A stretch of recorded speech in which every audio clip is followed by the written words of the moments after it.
un exemple des enjeux, d'accord? Eh bien, c'est le but de l'histoire, à la fin, quoi qu'il arrive, c'est de vendre les datas. Parce que les gars qui font ça, ils se moquent totalement de ramener n'importe quoi s'ils n'en font rien. Donc leur but, c'est de vendre. C'est le seul but qu'ils ont. Et alors, évidemment, c'est quelles données? Est-ce qu'ils en vendent toutes, une ou des parties? Mais ça, c'est leur job de définir comment ça se passe. La question après, c'est à qui? À qui on les vend? C'est ou bien des gens professionnels, mais l'EDF voudra récupérer des machins pour lui-même par rapport au compteur, etc. C'est du pro, du semi-pro. Ça peut être des fois, c'est pas tout à fait type EDF, mais un truc un peu apparenté, mais plus léger. Ou bien carrément, c'est au particulier.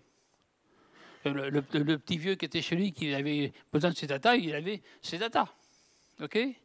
Mais là, on va lui vendre. Attention, je n'ai pas dit qu'il va aller les payer. Hein. Il se peut qu'entre guillemets, que quelqu'un d'autre les paye pour lui. Il se peut que ce soit les annonceurs. Mais il y a bien un imbécile qui paye. Par principe. Pourquoi? Eh bien parce que les gens qui ont vu qu'on pouvait vendre, on pouvait récupérer des données et puis les vendre, ben ça fait une nouvelle économie. Et la nouvelle économie, c'est la grande question. Est-ce que c'est une bulle? Est-ce que ça fait plouf? Est-ce que ça monte, ça fait plouf? Et ou bien ça suit la courbe dite de hype. C'est une courbe donc, particulière qui fait que, en effet, ça monte, ça redescend, puis ça devient stable. Mais donc, là-dedans, c'est comment cette économie et comment elle se ficelle pour être sûr qu'à la fin, elle tiendra.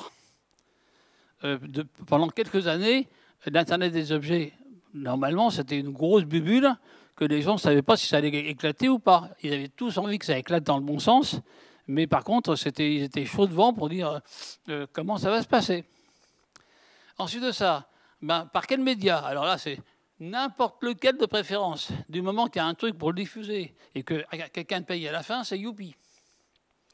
Donc, c'est que ce soit des tablettes, du PC, du téléphone mobile, de n'importe quoi, et par écrit, on s'en fout, vous payez.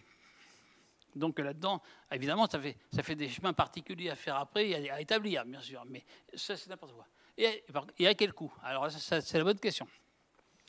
Ça, c'est jusqu'où les gens peuvent payer, jusqu'où ils ne paieront pas, quel est l'intérêt de l'histoire. Et c'est ça les vrais enjeux aujourd'hui, de savoir si, à cause de à quel coût, par quel média, si l'économie sera, et si les gens à qui on veut les vendre et quelles données seront en effet intéressantes.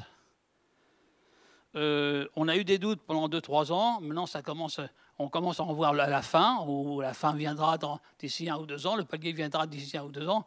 Maintenant, pratiquement, tout le monde est convaincu qu'en effet, ce sera.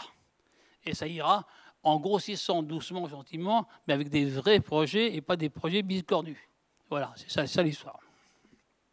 Même mieux d'avoir la tête d'un mec qui fait oui, oui.